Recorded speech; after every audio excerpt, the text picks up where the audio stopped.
ठीक है गाइस, तो चलो बताओ मुझे पेज नंबर कोई होमवर्क का पेज नंबर बताओ। 360। तो कौन सा क्वेश्चन था? मिस फिजा वाला फोर्थ होमवर्क था, मिस्टर विजय वाला। और इसमें आपको डाउट है? इसमें डाउट नहीं नहीं, वन बाय वन पूछता हूँ। पहले से बताइए होमवर्क कहां से था? फोर्थ से। तो फोर्थ में कोई डाउट है क्या? एक को भी नहीं है, पूरा आंसर मैच हो गया टकाटक वाला। क्या बात है, मतलब नो डाउट। ये तो बड़ी अच्छी बात है। क्या क्या किया बताओ तो। विजय ने इंट्रोड्यूस किया एडिशनल कैपिटल, ऐड किया कि लेस किया? उसने 40,000 स्पेंड किए from his business for his daughter marriage, इसको क्या किया? ऐड किया, ड्राइंग है। डेप्रिसिएट बिल्डिंग किया 6,000 से, क्या किया? लेस। क्रिएट किया आपने 5% रिजर्व फॉर डाउटफुल डेट, क्या किया? Less. Opening statement of affairs बन गया, क्लोजिंग स्टेटमेंट ऑफ अफेयर बन गया, statement of profit and loss बन गया। तो मुझे बताइए ओपनिंग स्टेटमेंट ऑफ अफेयर से ओपनिंग कैपिटल कितना आया? 1,22,000। क्लोजिंग स्टेटमेंट ऑफ अफेयर से क्लोजिंग कैपिटल 2,32,000। तो प्रॉफिट सब करने के बाद कितना आया? 1,04,500। 34,500। 1,34,500। इसमें किसी को भी डाउट नहीं है? ओके, क्वेश्चन नंबर 5 मिस फिजा वाला होमवर्क था। इसमें आपको ओपनिंग स्टेटमेंट ऑफ अफेयर्स बनाना था। तो बताइए ओपनिंग स्टेटमेंट ऑफ अफेयर्स से आपका ओपनिंग कैपिटल कितना आया? 40। सबका आया, पूरे गांव का। Closing capital 1,39,000।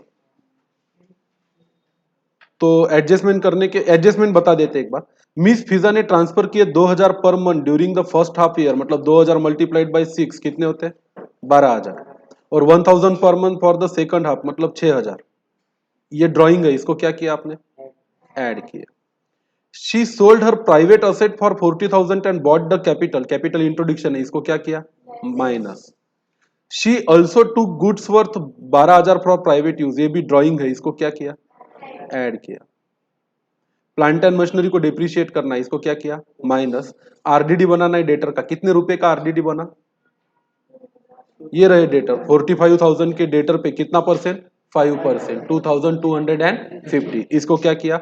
माइनस 2,250। तो फाइनल प्रॉफिट एंड लॉस कितना आया? 77,700 end. Is that okay everybody? No doubt. बहुत अच्छे। क्वेश्चन नंबर 6 मिस सानी का। ये दिया है आपको statement of affairs on 31 March 2018। इसमें कैपिटल बैलेंस भी निकाल के दिया है। On 31 March 2018 their assets and liabilities same same क्यों दिया है? प्रिंटिंग मिस्टेक है, ये होना चाहिए फर्स्ट 1/4/2017। यहाँ प्रिंटिंग मिस्टेक है, इसको करेक्ट कर लीजिए, है ना। ये क्लोजिंग वाला स्टेटमेंट ऑफ अफेयर्स है, तो क्लोजिंग कैपिटल बोलो कितना आया? 1 लाख सबका। ओपनिंग कितना था कैपिटल? 38,500, बढ़ के हो गया 1 लाख।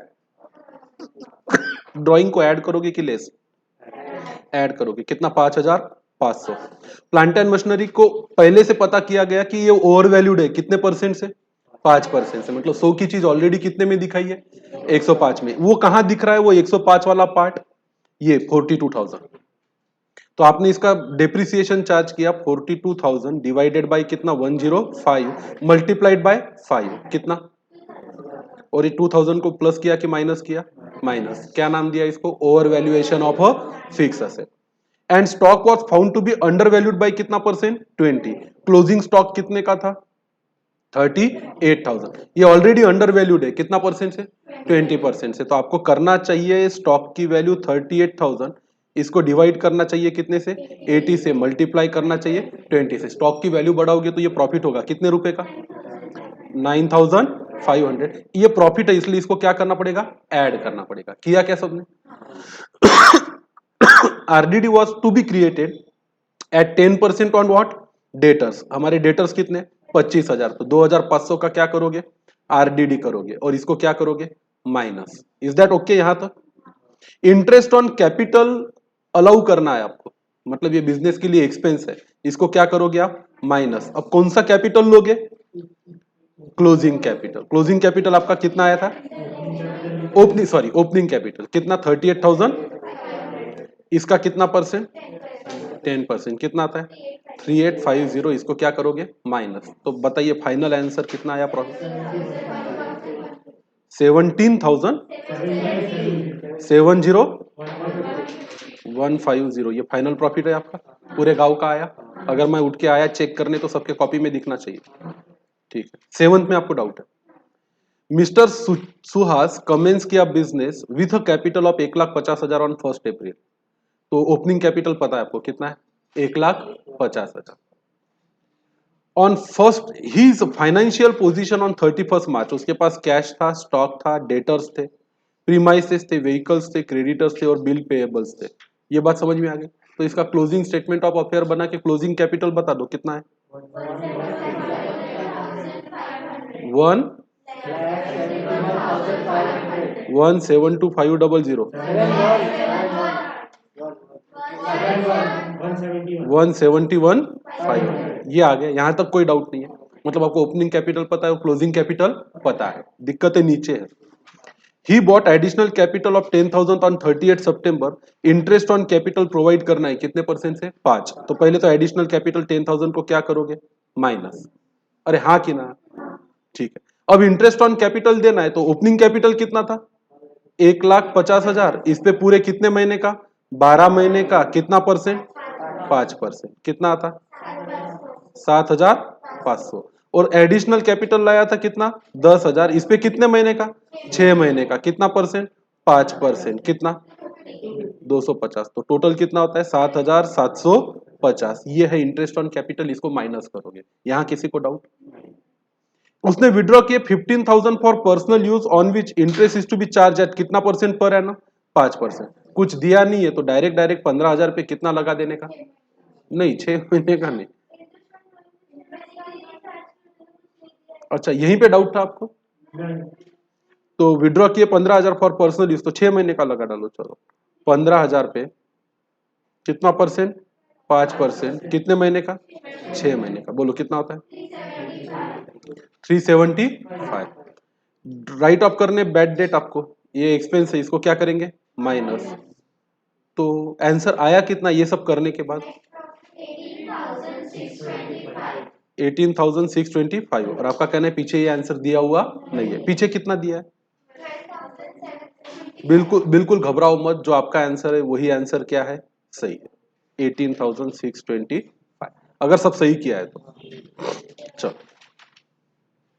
मतलब डाउट नहीं था आपको, आंसर पीछे से मैच नहीं हो रहा। कोई नहीं, पीछे के आंसर बहुत गलत है, उसमें कुछ ज्यादा घबराने की जरूरत नहीं है। इस क्वेश्चन को मैं भी थोड़ा मेरे नोट में लिख लेता तो कैसा रहेगा। ये प्रैक्टिकल प्रॉब्लम है कि क्या है,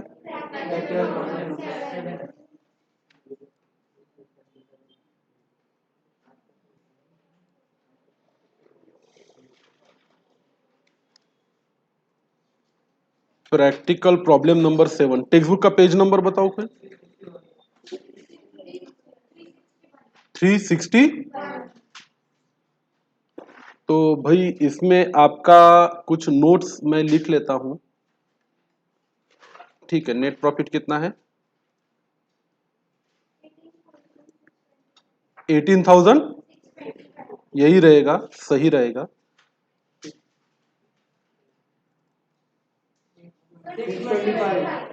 625।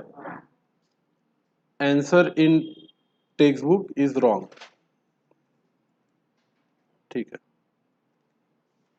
Correct net profit is equal to इतना, answer in text book is wrong. तो ठीक है, श्योर हो जाओ, कोई दिक्कत नहीं। 8वें में कोई डाउट है, क्या बात कर रहे हो? अरे बाप रे, सही में, ओ माय गॉड। चलो ओपनिंग कैपिटल बता दो पहले, 2,30,000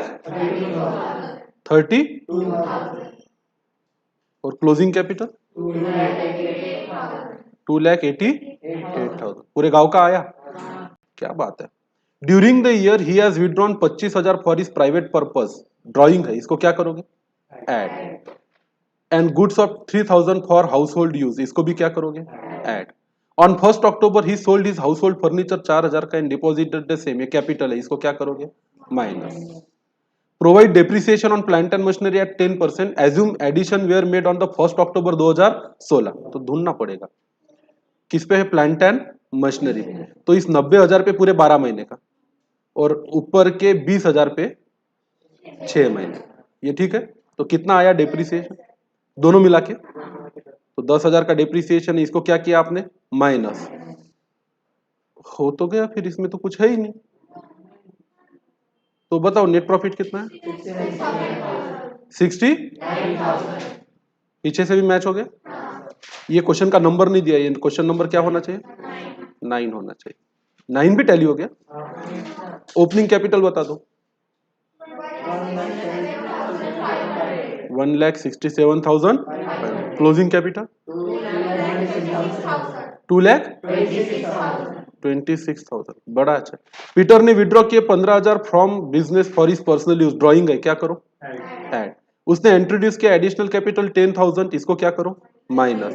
डेप्रिसिएशन फर्नीचर पे क्या करो? माइनस। कितना परसेंट? कितने पे? 18। कितना? 1,800। रिजर्व फॉर डाउटफुल डेट बनाना है, कितना परसेंट? 5%। ये होगा क्या? माइनस। डेटर कितने हमारे क्लोजिंग के? 1,30,000। तो इसका होता है कितना? 6,500। Closing stock already over valued है, कितने से? 25। क्लोजिंग स्टॉक की वैल्यू घटाओगे तो ये क्या होगा? आपका एक्सपेंस। इसको करना है क्या? माइनस। क्लोजिंग स्टॉक कितना दिख रहा है बुक में? 1,00,000। ये ऑलरेडी ओवर वैल्यूड है, कितने से? 25%। तो आपको 1,00,000 को 125 से क्या करना चाहिए? डिवाइड। और 25 से क्या करना चाहिए? मल्टीप्लाइड। कितना आता? 20,000 को माइनस करो, हो गया। फिर नेट प्रॉफिट कितना? 30। पूरे गांव का आया। मतलब डाउट नहीं है किसी को? मतलब क्या बात कर रहे हो, इतना होमवर्क दे दिया तुम लोगों ने, कर लिया। अरे वाह। लास्ट क्वेश्चन, क्वेश्चन नंबर क्या? 10। सुरेश सिंगल एंट्री से बुक रखता है। Cash bank, cash in hand, sundry debtor, plant machinery, फलाना ढिकाना, बिल पेएबल। ओपनिंग कैपिटल बता दो। 33,500। 31 मार्च पे कैश बैंक, फलाना असेट, फलाना लायबिलिटी। क्लोजिंग बता दो। 35,400। बहुत ही अच्छा। ड्यूरिंग द ईयर उसने इंट्रोड्यूस किया फर्दर कैपिटल 3,000, इसको क्या करेंगे? माइनस। उसके ड्राइंग 700 इंटू 12 करने पड़ेंगे, कितने? 8,000। इसको क्या करना पड़ेगा? ऐड। डेप्रिसिएशन करना है प्लांट एंड मशीनरी को 5% से, इसको माइनस करेंगे, कितना रुपया आता है?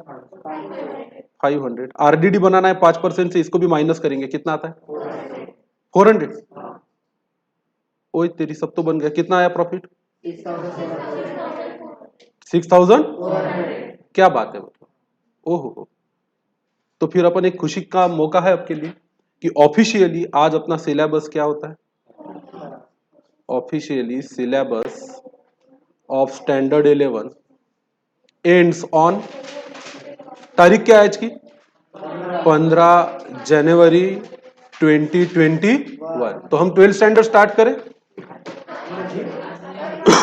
मंडे से। मंडे को तारीख क्या है? 18 है। तो 18 को हम पहला चैप्टर स्टार्ट करेंगे 12th स्टैंडर्ड का। टेक्स्ट बुक खरीद। हम वर्कशीट इनिशियली नहीं देने जा रहे, हम पूरा सिलेबस खत्म करेंगे, किसमें से? टेक्स्ट बुक्स में से। तो आपके लिए कंपलसरी है इकोनॉमिक्स की और अकाउंट की, क्या खरीद के रख दो? Text book. बुक डे पे मत जाओ, आज ही खरीदो। आज का दिन है आपके पास, कल का दिन है, खरीद के रख दो। हम पहले टेक्स्ट बुक कंप्लीट करेंगे और उसके बाद क्या स्टार्ट करेंगे? रिवीजन पे वर्कशीट। फिर टेक्स्ट बुक को नहीं छेड़ेंगे, फिर पूरा का पूरा रिवीजन। अब मिक्स में किया था ना 11 का, वो इसलिए करना जरूरी था क्योंकि जर्नल की प्रैक्टिस बहुत ज्यादा होना जरूरी था। जर्नल की, सब्सिडरी बुक की, और जो बेसिक होते हैं रियल, पर्सनल, नॉमिनल। अब आप मुझे बताइए, अब जनरली अपन फ्रैंक बात करते हैं, बाकी सब छोड़ो।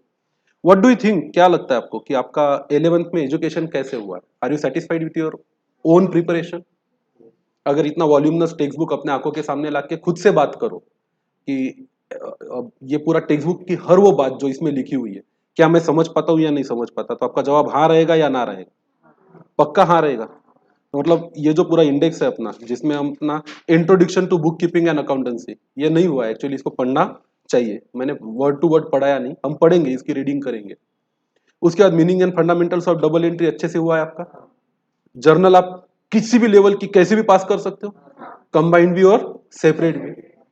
क्या आप हर जर्नल एंट्री को लेजर में पोस्ट कर सकते हो, चाहे वो सिंपल जर्नल एंट्री हो चाहे वो कंबाइंड जर्नल? अगर बिना जर्नल एंट्री पास किए डायरेक्ट किसी के लेजर बनाने बोले तो बनाए जा सकते हो, कर सकते हो। मतलब ट्रांजैक्शन दिया है और बोला कि इसके डायरेक्ट क्या बनाओ, लेजर, संभव है आपके लिए, बहुत अच्छा।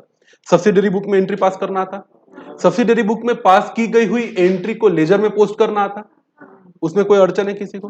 कैश बुक बनाना आता, डबल कॉलम कैश बुक बनाना आता, पेटी कैश बुक बनाना आता, एनालिटिकल पेटी कैश बुक बनाना आता, सब कुछ आता। परचेस डे बुक बनाना आता, परचेस रिटर्न डे बुक बनाना आता, सेल्स डे बुक बनाना आता, सेल्स रिटर्न डे बुक बनाना आता, और किसी से भी लेजर में एंट्री करना आता, बहुत अच्छा।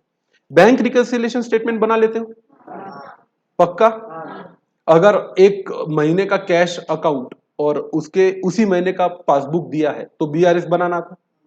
एक महीने का कैश बुक और उसके अगले महीने का बीआरएस दिया तो बीआरएस बनाना आता है, सॉरी बैंक स्टेटमेंट दिया तो बीआरएस बनाना आता है।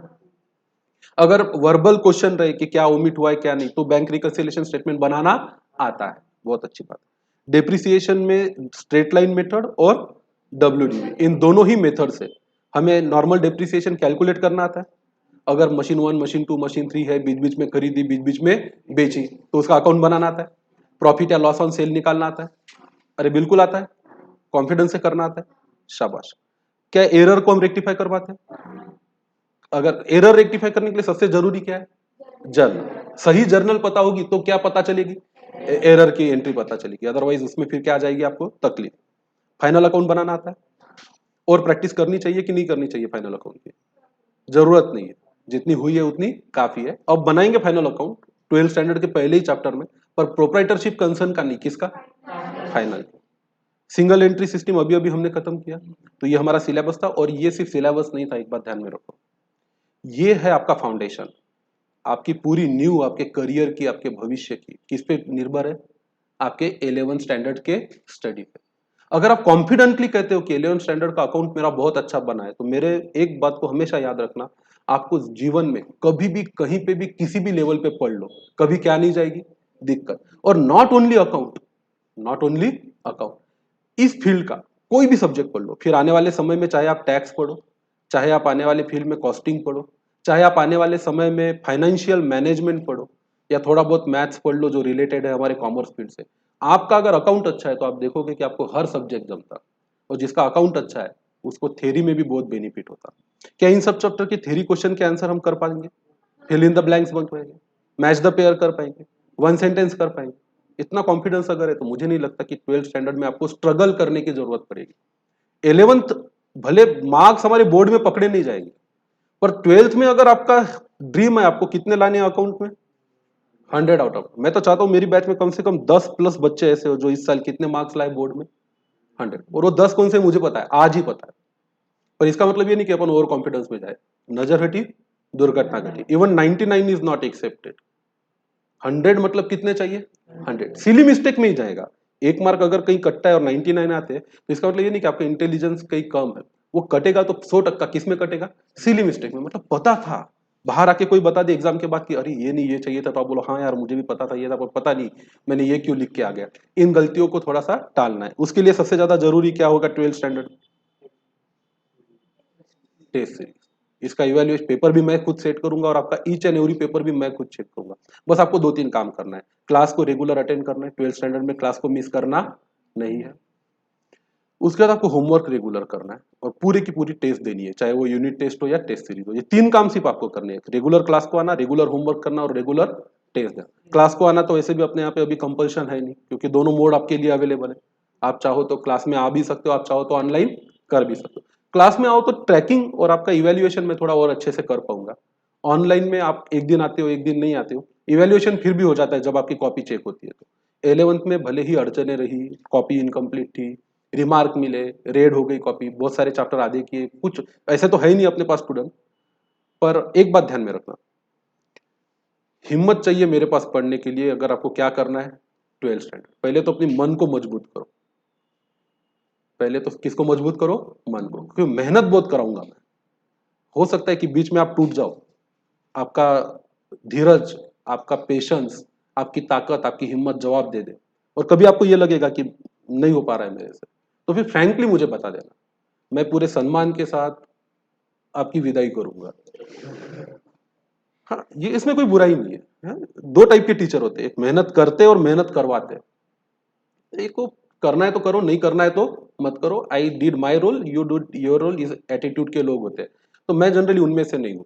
मैं प्रिफर करता हूं कि अगर मैं मेहनत कर रहा हूं तो मेरा हर एक बच्चा क्या करे, मेहनत करे। और ये मेहनत भले आपको अखड़ेगी 12th स्टैंडर्ड, होमवर्क अखड़ेगा, एफर्ट अकड़ेंगे, उसी उसी टाइप के कई सारे क्वेश्चन करने पड़ेंगे, आपको जान पे आएगा, कंटल आएगा, आपके हॉलीडेज जाएंगे। बट एक बात ध्यान में रखना, जब आपका 12th का रिजल्ट आएगा, आपको तो खुद पे गौर होगा, पर उससे भी ज्यादा आपको आप पर गौर होगा आपके पेरेंट्स। वही अचीवमेंट है। 100 आउट ऑफ 100 मार्क्स लाना या 99% मार्क्स लाना, ये हमारे लिए कुछ नहीं है। पर जब हम पूरे करते हैं ना अपने पेरेंट्स के सपने, बहुत उम्मीदों के साथ उन्होंने आपको भेजा है, और हर किसी के पेरेंट को, अपना बेटा हो या बेटी हो, इससे उम्मीदें हैं। एक्चुअली क्या है, पेरेंट्स आपके अंदर क्या देखते हैं आपको पता है? आपके पेरेंट्स ने पूरी जिंदगी बहुत मेहनत की है, मतलब जैसे भी दिन थे, परिस्थितियां थी, वो हर चीजों से लड़े। वो जब आपको देखते हैं ना, तो वो आपके अंदर अपना भविष्य देखते हैं। उन लोगों को हमेशा एक चीज लगती है कि हमारे पास्ट में या हमारी अभी तक की जिंदगी में हमने जो भी अच्छे बुरे दिन देखे, इन सब बुरे दिनों का जवाब वो आपके अंदर देखते हैं। उनको आपके अंदर वो समाधान, वो सुकून नजर आता है। तो अपेक्षाएं है। अब मैं ये नहीं कहता कि इन अपेक्षाओं के बोझ के तले दब जाओ, नहीं, नहीं हो पाता। हर जरूरी नहीं है कि मेरे पास पढ़ने के बाद पढ़ाई में या जॉब करके अच्छी डिग्री लेके ही आप अपना करियर बनाओगे। पर एक मौका हमारे पास है, इसको गवाना मत। हाँ, ऐसा नहीं है कि भाई जो बच्चा पढ़ाई में अच्छा नहीं करता जीवन में फेल होता है, बिल्कुल नहीं है। कितने बच्चे एवरेज रहते पढ़ाई में, they become a great businessman, they handle the business the way better than their parents. But वो दूसरा रास्ता है। अभी हाथ में एक रास्ता क्या है हमारे पास? पढ़ाई करेंगे, जम के पढ़ाई करेंगे, अच्छे मार्क्स लाएंगे, अच्छे कॉलेज से ग्रेजुएशन करेंगे। जिसको सीए करना है वो सीए करेगा, सीएस करना है सीएस करेगा, बीकॉम करना है बीकॉम करेगा। पर हम नाम के लिए नहीं पढ़ेंगे, हम पढ़ेंगे हमेशा दिल लगा के, अच्छे मार्क्स लाने के लिए, टॉप करने के लिए और अपना नाम कमाने के लिए। हाँ, आपकी पढ़ाई अच्छी हुई है, आपके पास डिग्री अच्छी है, आपका क्वालिफिकेशन अच्छा है, फिर आपके पास और एक मौका है। या तो पढ़ाई के फील्ड में अपने आप को सेटल करो, जॉब करो, या प्रोफेशनल बनो, या तो फिर जाके कोई क्या करो, बिजनेस करो। पर एक बात ध्यान में रखना, आपकी पढ़ाई और आपका नॉलेज अच्छा है तो आपकी वैल्यू हमेशा करेगी ये दुनिया। और अगर नहीं है तो भाई वैल्यू नहीं मिलेगी आपको, फिर आप स्ट्रगल करोगे।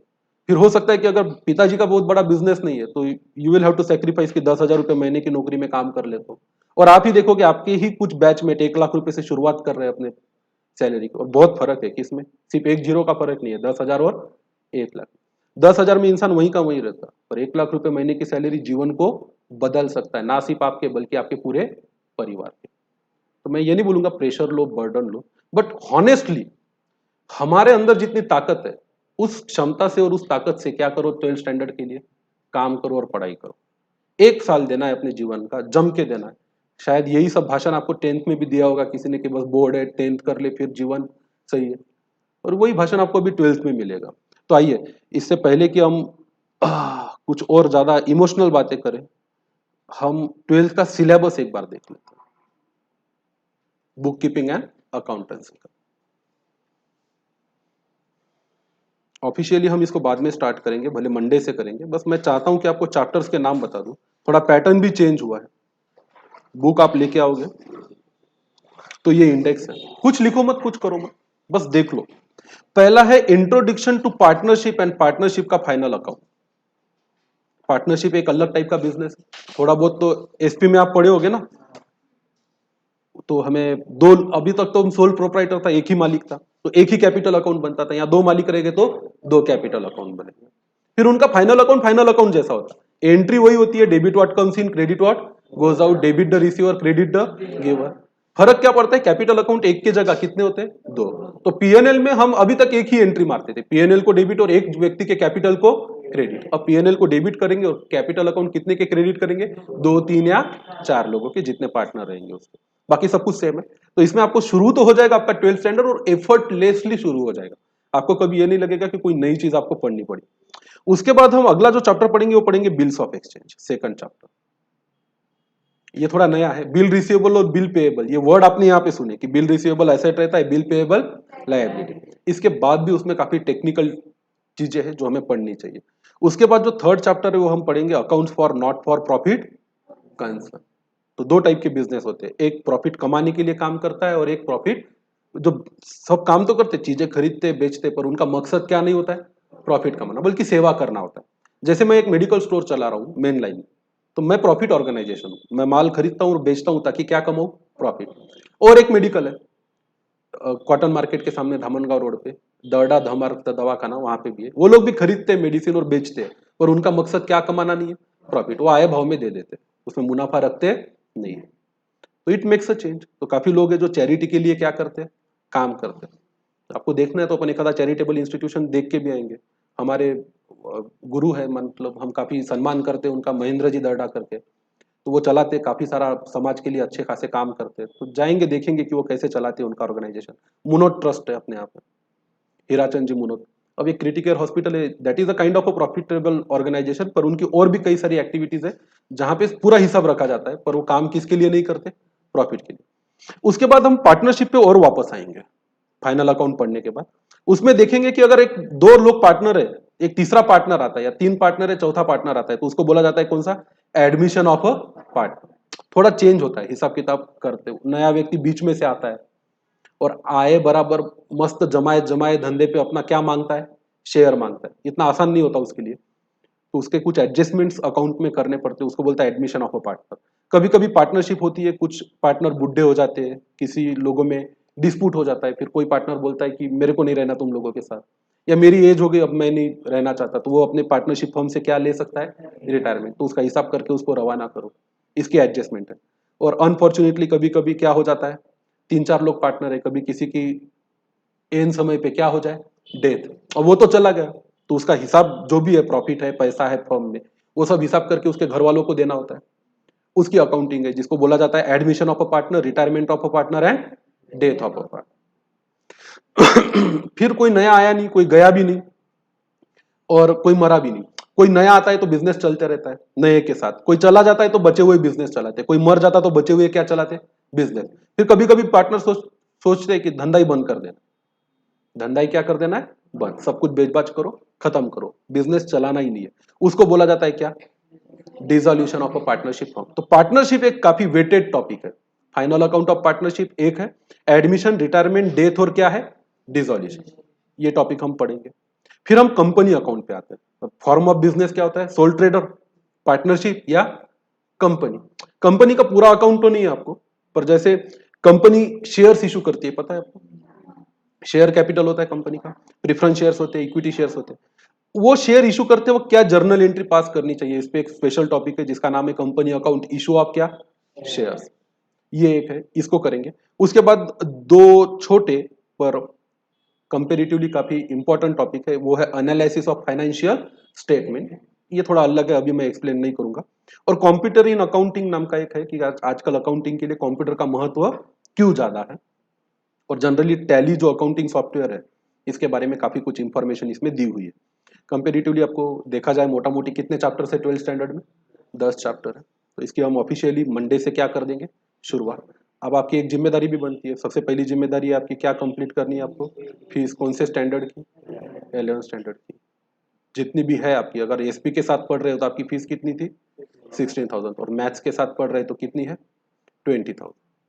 ये आपको कंप्लीट करनी है कौन से स्टैंडर्ड के लिए, 11th। आपकी 12th की फी अगर एसपी है तो एसपी के साथ फीस कितनी रहेगी, 4 सब्जेक्ट की 20,000, और अगर आप मैथ्स के साथ पढ़ रहे हो तो 4 सब्जेक्ट की फी कितनी रहेगी, 25,000। ये बाद में देना, पर आपको प्राइमरी बेसिस पे किसकी फीस कंप्लीट करनी है, 11 की, ताकि मुझे कोई ये ना रहे, हिचक ना रहे मेरे मन में कि किसी को मुझे ये ना बोलना पड़े कि भाई आपकी फीस 11 की नहीं कंप्लीट हुई है तो आप 12 के क्लास में कैसे आए। तो मेक श्योर आप आपके पेरेंट्स से बात करो और फीस को कंप्लीट कराओ। तो ठीक है, मैं अभी कॉपी चेक करता हूँ, फाइनल रिमार्क देता हूँ आपके बुक पे, और हम मंडे से स्टार्ट करेंगे फाइनल अकाउंट।